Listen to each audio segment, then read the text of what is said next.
and welcome to this special edition of Culture on I-24 News.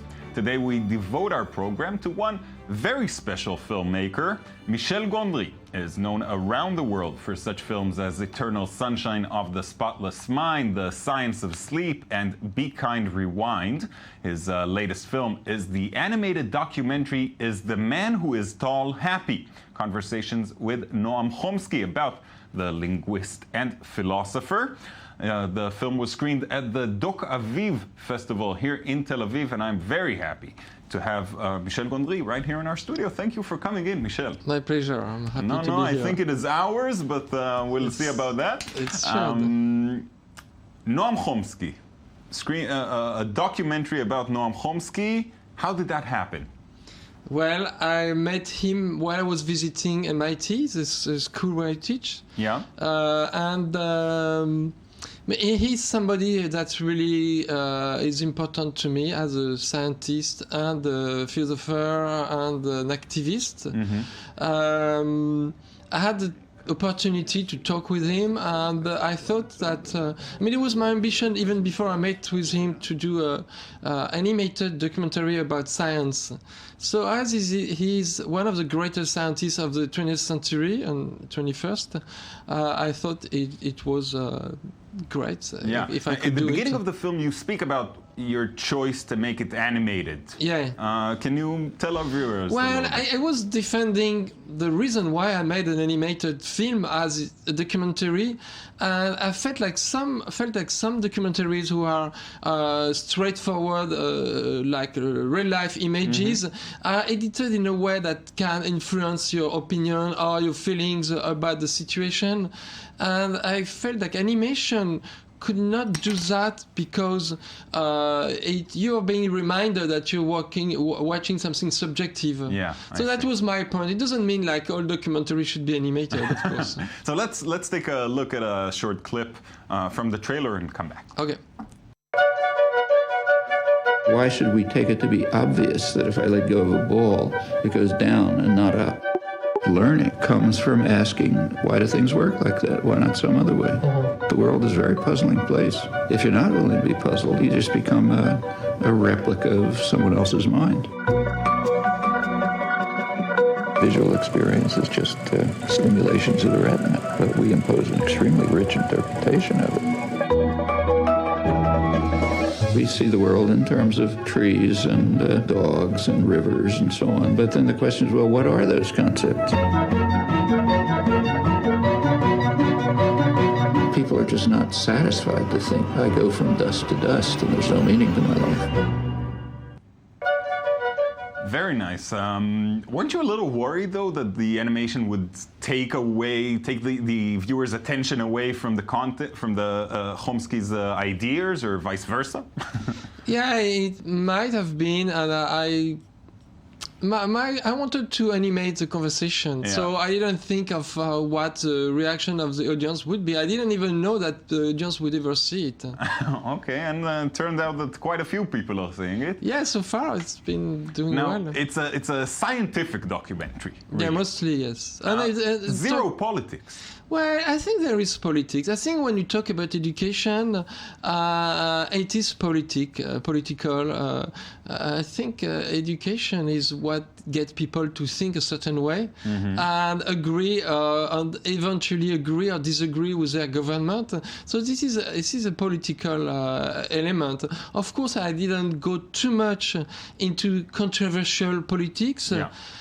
Well, first of all, it was a scientific documentary, and you can really see a lot of his political views on the internet. There's enough of that out there. Yes, and actually there are few countries, many countries, where people don't have access to his science because of his political statements. Right. And I wanted to change that a bit.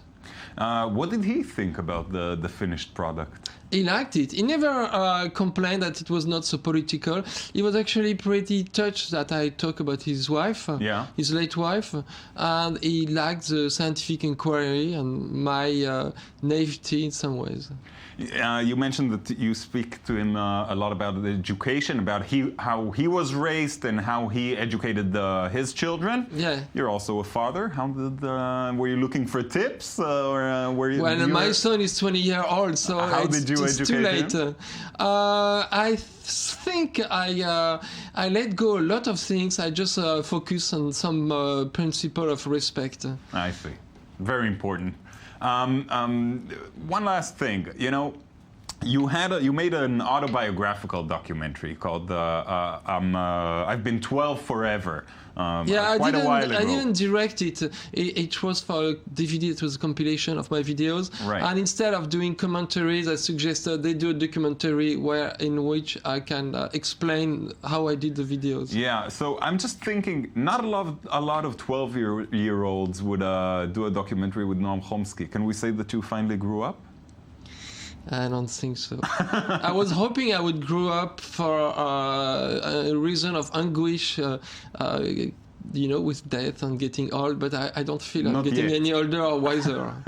Good. We like it that way. All right, let's keep going. Let's watch a clip from Eternal Sunshine of the Spotless Mind and come back. Yeah.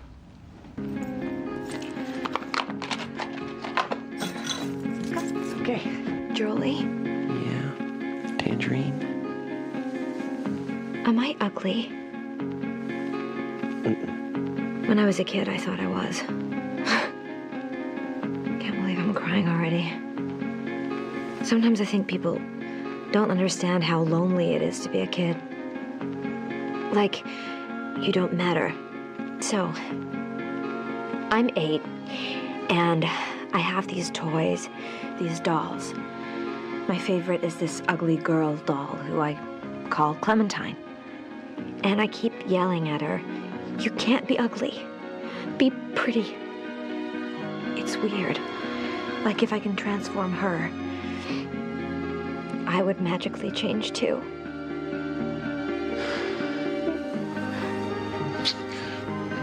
You're pretty.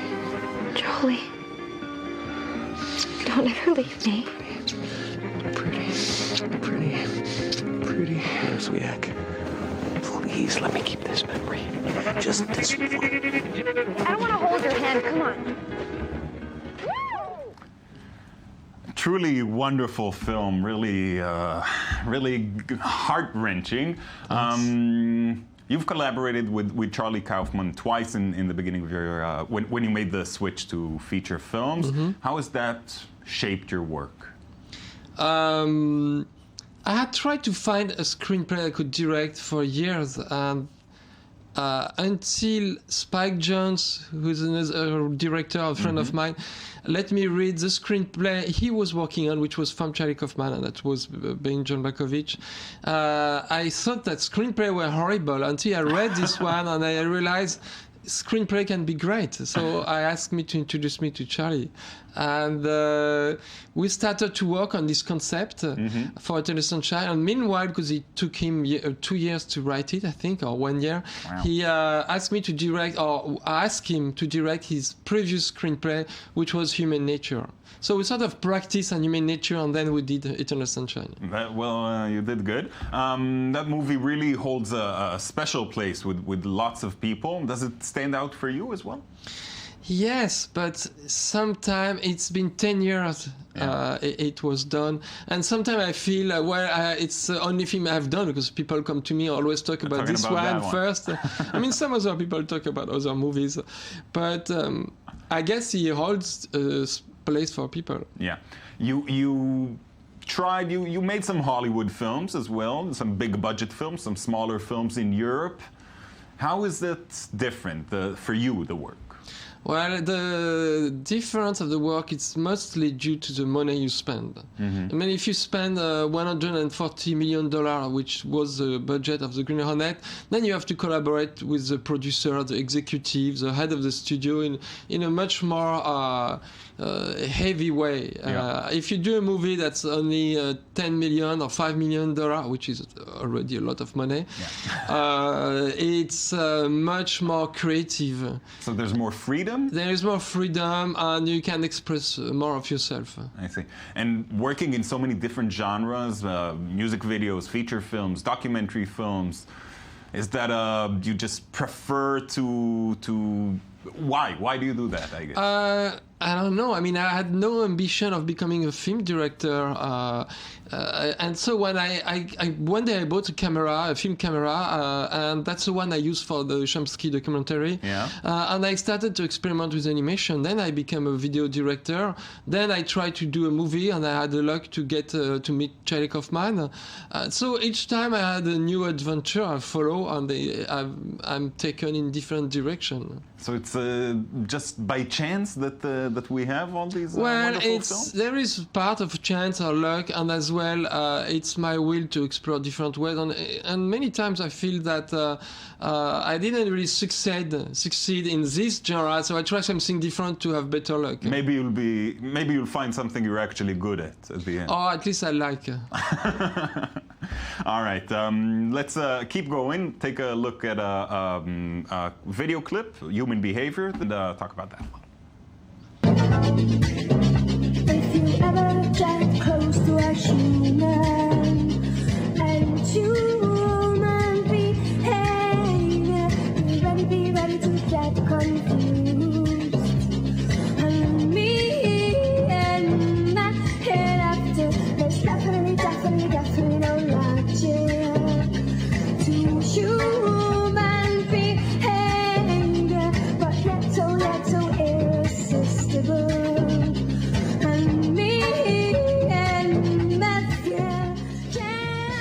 So as you mentioned, you started with music videos, yes. and you keep going back to music videos. Yes, you keep doing them. yeah. What about this sort of work speaks to you? I think, especially after I've done a feature film, which takes me at least 1 year, if not 2 or 3, I need to refresh my brain on being creative on a shorter period of time. So doing music videos allow me to experiment and do something that it's holidays a little bit. I see. So, and I think I don't want to deny the genre.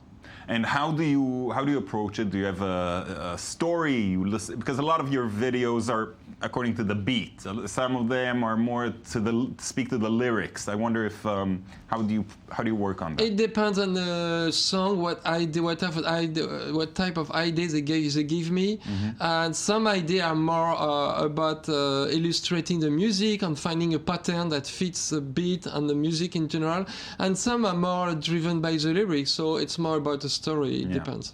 Now, one of your signature styles is, low-tech, let's say, low-tech effects, not so much CG, more things that you can do in camera.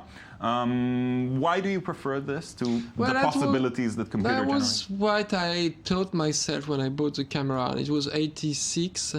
And I learned to do everything myself. So it was low-tech, very low-tech. But then later, I have to say that when I did, in the 90s or late 90s, I did some video like the one for the Rolling Stones. Yeah. I used digital technology and I pushed it as far as I could. So it's not that I am nostalgic or against digital technology. I just think many times it's been used by laziness, I think, in movies. Like when you see somebody being in a car and you can tell it's a blue screen, it just says that the actor was too lazy to go to the city. Yeah. So I don't like that. So it's why in movies I have tendency to do different type of effects. Are you worried that the old ways might be forgotten, that celluloid might disappear? I don't really care about that. I think celluloid is definitively disappearing. Yeah. I shoot digital when I do feature film, and I have no issues with that. I mean, shooting on celluloid now on film stock, it would be like before when you shoot in black and white. Yeah. It's a nostalgic decision. Yeah. What's next? I wrote a screenplay that I hope shooting this summer about two adolescents in France who, it's a road trip. They build their own car and they drive across France. Because they can't drive, they're too young, they disguise the car as a little house. So when they stop, it looks just as a house next to the street. I see. Sounds right up your alley. Last question. You asked Chomsky. I thought it was a good one, so I'll point that question at you. What makes you happy? Well, it's what makes me happy is the same thing that can make me miserable.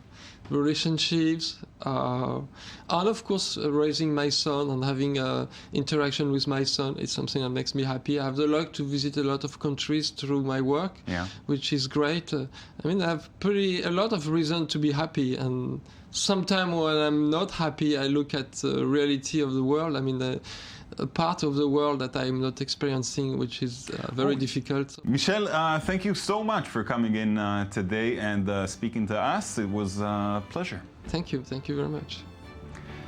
That's it from us for today. I hope you enjoyed watching our show. Be sure to join us again for our next edition of Culture here on I-24 News.